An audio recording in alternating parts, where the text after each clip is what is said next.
What started out as two men arguing at a motel turned into an arrest, with one of the men admitting he was an MS-13 gang member. Pretty wild. I've never heard of anything about any gang activity here or nothing. So while the U.S. border was wide open, criminals and gang members entered our country and are now hiding all over America. And while many of these hiding places are in sanctuary areas of the country where progressive resistance is both militant and aggressive, President Trump has just authorized ICE to arrest anyone who tries to stop them from doing their jobs. Which means if you see federal agents in your neighborhood, don't try to get in their way.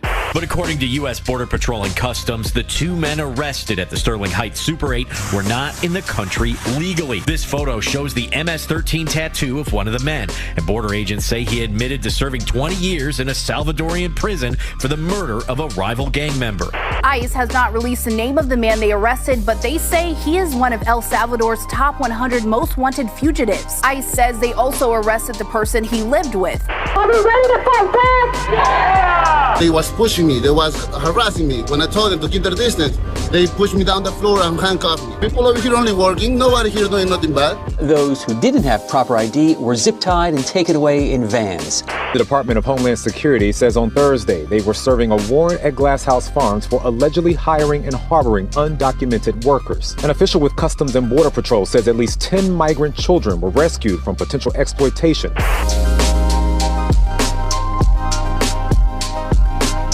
So it turns out radical protesters getting in the way of the federal government can now be arrested. But what nobody's talking about is this is going to greatly change how and where ICE does its job, and the radical elements who are out there waging a guerrilla campaign against them are on notice. That their radical, dangerous behavior will no longer be tolerated, as the actions you see here in this video could wind someone up in federal custody, which will also go a very long way towards making America a safer place to live. Because while criminals with heinous rap sheets are extremely dangerous, somebody who's willing to throw themselves at law enforcement, well, that person's not exactly a choir boy either. And since it's a felony to assault federal law enforcement, mass arrests in the near future could pose a big problem for the progressive voting base in this country. And I can guarantee you that if people at these protests end up getting arrested and get felonies, very soon we're gonna hear about how they need to get their right back so that they can vote for the exact sort of thing that's been making America a very unsafe place to live. Which would be an open border exploited by very dangerous individuals who've come into the country numerous times. A situation magnified by uprisings like what we've seen recently at this California farming operation, where a guerrilla army of activists rose up against the federal government. While they were at a business that was breaking not only employment laws, but also labor safety practices, employing illegal immigrant children at this very same facility. And that brings us to the real reason this new ability for ICE to defend themselves when they're out there trying to defend America could not have come at a better time. It's estimated that around 20 million people entered the country illegally over the last 4 years. And when you've got gang members, terror watch lists, suspects, and traffickers flooding our cities, not arresting those people enables a self-sustaining criminal underworld to destroy life in this country for everyone who's not a fugitive. Not to mention those being illegally employed in under-the-table labor situations aren't exactly living the American dream, as they're often forced to send tens of thousands of dollars back to their captors who helped them cross the border, some of whom might be here right now making sure people pay up. Federal authorities say they arrested a high-ranking MS-13 gang member Wednesday in Omaha, Nebraska. According to U.S. Immigration and Customs Enforcement, he is wanted in El Salvador and connected to 5 murders, among other charges. ICE says they also arrested the person he lived with. Yeah, that open border let some real winners into our country, and some of these folks got driver's licenses and are now roaming around. But ask yourself, how would a fugitive with deep ties to the criminal underworld make it in America and afford a nice vehicle like that? Working illegally at a food stand outside the Home Depot, or doing other less reputable types of work? People like this surely are not in America by accident. And as you're about to see, some of these individuals are here for a specific purpose, which is to coordinate and manage the flow of criminal activity and labor trafficking in this country. The Department of Homeland Security says on Thursday they were serving a warrant at Glass House Farms for allegedly hiring and harboring undocumented workers. During the raid, federal agents faced off with protesters. Some threw rocks at their vehicles as they left. An official with Customs and Border Patrol says at least 10 migrant children were rescued from potential exploitation, forced labor, and human trafficking. Glass House denied those claims on social media, saying it has never knowingly employed minors. So, who do you think brought those children into the country and then got them jobs they were never supposed to have? I mean, they had to submit some form of identification to get hired at this place, and someone helped them navigate this process and start earning money when they were underage. Think about that. Of course, a criminal operation is behind this. Perhaps part of that operation extends to the company itself that knowingly hired these individuals, or wouldn't be able to verify the identity of someone who was told to throw away their passport at the border and is now using someone else's ID to get hired. So obviously, other people are behind this somehow. And to take that a step further, who do you think is in America making sure that people brought into the country pay for that experience? A suspected cartel member has been arrested by multiple law enforcement agencies in Colorado Springs. According to the FBI Denver, its agency partnered with the El Paso County Sheriff's Office, Pueblo Police Department, and ICE to arrest 48-year-old Omar Valdez Lerma on a federal warrant. The FBI says Valdez Lerma, a Mexican national, had a violent criminal history dating back to 2006 and had illegally re-entered the U.S. after deportation in 2018 and 2021. So here we've got a guy who's been kicked out of the country multiple times. He's an active member of a Mexican cartel. Is he the kind of person that's here to pursue the American dream, or is he here for some other much more nefarious purpose? On top of that, this gentleman just so happens to have been arrested in the same part of the country where a nightclub was recently raided with over 100 people detained, all of whom were here illegally and were engaged in crime, making it very strange that an active cartel member is located in the same part of the country at around the same time. Yet, when this guy got arrested at his home, that was an opportunity for activists to come out and scream at ICE, which they do oftentimes when somebody gets arrested, saying without any evidence that their subjective experience with a neighbor they barely know means they're a great person who's not a problem and what ICE is doing is wrong, which just helps some of these folks hide in plain sight. Pretty wild. I've never heard of anything about any gang activity here or nothing. But according to U.S. Border Patrol and Customs, the two men arrested at the Sterling Heights Super 8 were not in the country legally. This photo shows the MS-13 tattoo of one of the men, and border agents say he admitted to serving 20 years in a Salvadorian prison with unlawful re-entry into the United States after having previously been removed, along with an enhancement for having a prior aggravated felony conviction. The prior conviction delivering in 2010. In fact, Ramos Hernandez has been removed from the U.S. 4 times already. That's insane. These are criminals who are up to no good while they're in America. They get deported and they keep coming back somehow. Now, luckily, when this arrest happened, we don't have any reports that activists came out of the woodwork and protected these people, but that's now becoming the normal in many instances where ICE is out there trying to do their job. Witnesses come out yelling at the cameras about how this is evil and unjust, and at times are attacking federal officers when they try to make these high-profile arrests, which is exactly what happened at this labor facility in California. Some of the criminals taken down here were very dangerous. Children were in trouble.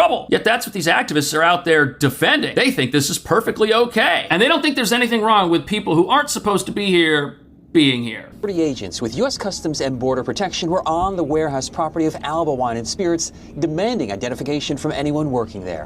One of those was a longtime employee named Diego.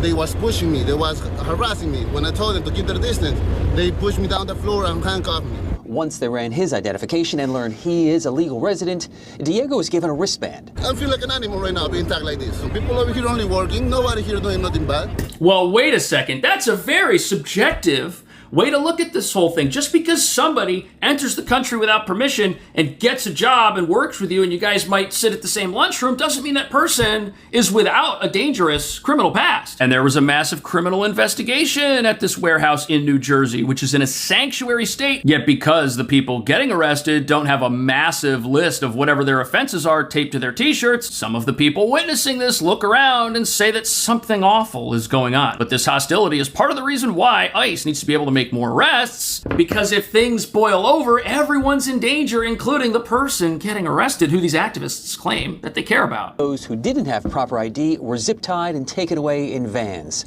At the entrance to the property within the Heller Industrial Park, Pastor Seth Copperdale, an advocate for immigrant rights, was warning people showing up for work to turn around because immigration was on site. We have a huge immigrant population, and we have very little in place to provide anything that looks like real protection. Close by, relatives of employees had shown up after getting calls from inside to bring identification. This man told us his brother was arrested and being taken away to Delaney Hall, the immigration detention center in Newark. We spoke with another man who was at the warehouse for a job interview when agents arrived on scene. He was also questioned and cleared, but felt badly for those being arrested. They're not doing nothing wrong. They're just working. They should have go for some people that... This is pretty crazy. So here they're interviewing somebody that was trying to get a job at this facility, and he doesn't realize that the job he's applying for has been given to somebody who's not supposed to be in the country. That's a problem. And then we've got this supposed faith leader here who thinks he's hiding people from the Germans in 1939. And this is a business where it mentions 15 people were eventually taken into custody, revealing that some high level of criminal activity is taking place here. Either way, ICE has to make these arrests. If criminal activity is allowed to exist, criminals are just going to grow their empires and continue benefiting from finding loopholes in America's laws. And the television wants us all to believe that one of those loopholes is the fact that someone just happens to find themselves in America. The television doesn't think that that should be a problem at all, and that everybody here should be okay with it. Of current detainees are not criminals. They are here illegally, which is a crime, but they don't have other felonies on their records. Is that a trend that's going to continue, and how should Americans come to understand that not everyone in detention now, or probably likely in the future, are going to be these criminals or national security threats? Well, a couple of things. It's just not felons that are criminals. You got misdemeanors too. And the media is taking the data. They're saying, well, they're not a criminal alien because they haven't been convicted. But they're pending criminal charges, which means we found them in a county jail, which means you're probably not a choir boy. So the criminal numbers are a lot much higher than a lot of the media is reporting, because they're simply not counting misdemeanors. They're not counting those that are pending criminal charges. But we are focused on public safety threats and national security threats, and numbers prove it. However, I've been clear from day one. I mean, sanctuary cities especially, a lot of the non-criminals are being arrested in sanctuary cities, because we're out looking for the criminal because they chose to release them in the community. We got to go to like a warehouse. And when we find them, if we find them, many times they're with others that are in the United States illegally, but not a criminal target. Well, they're coming too. You've got to do it this way, because if you don't, criminals are going to get the message that, hey, since I'm a high-level criminal, I'm the only one that people are after. That means I can make my money, sneak people into the country, and then they'll tell other people, and I'll have plenty of happy customers just waiting to line up for my services, and all I've got to do is evade detection. And we just heard how dangerous cartel members have gotten back in and out of the country multiple times, allegedly paying smugglers to bring them through the border, and these smugglers will continue to have every incentive to exploit that border, especially if they can staff people who come in at businesses somewhere and have their hefty fees get paid back. And think about that. If ICE won't arrest people who are here and aren't supposed to be, unless they do something really bad, every smuggler in the world is now going to have a business opportunity, which is what they've been having for years. Once tell ICE agents you're going to enforce the law, you're going to uphold the oath you took. Unlike the last administration who told ICE agents, you can't arrest simply for simply being here illegally. They got to be convicted of a serious crime before you can even target them for arrest.